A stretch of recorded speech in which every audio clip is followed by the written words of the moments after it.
చాలా remake rates ఇంకా మీ దగ్గర ఉన్నాయి. అప్పట్లో కొనేసినాయి అని అంటున్నారు.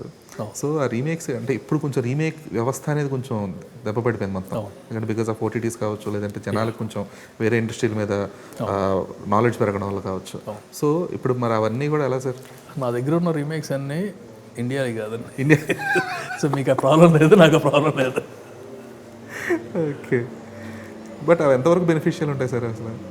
అంటే వన్స్ ఇన్ అ వైల్ ఎన్ని ఏంటంటే ఎప్పుడు సడన్గా మెటీరియలైజ్ అవుతుందో తెలియదు. That's one remake which we bought 7 years back, getting materialise right now. Okay. So అలా అనమాట, అది చెప్పలేము. బట్ వచ్చినప్పుడు మాత్రం that combination or the script రెడీగా ఉంటుంది కదా మన దగ్గర, అండ్ ఎవరు కెన్ సీ ద మూవీ. దాన్ని బట్టి అనలైజ్ చేసుకుని అన్నీ ఈజీ అయిపోతాయి. రీమేక్లో ఒక అడ్వాంటేజ్ ఏంటంటే people we can get the actors easily. నచ్చినట్టు చేస్తారు, నచ్చినట్టు చేయడం అంతే. సో ఈజీగా ఉంటుంది. సో కొంచెం నోటబుల్ డైరెక్టర్ ఉంటే తీసేస్తాడులే అనే. బట్ ఆ రిలేటబిలిటీ ఫ్యాక్టర్స్ కానీ లేదంటే టైమ్ లైన్ ఫ్యాక్టర్స్ కానీ కొంచెం క్రూషియల్ కదా.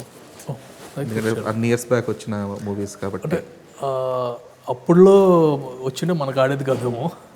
ఓకే. సో ఇప్పుడు ఆడియన్స్ అడ్వాన్స్ అయ్యారు కాబట్టి మన ఆడియన్స్ కూడా. ఓకే.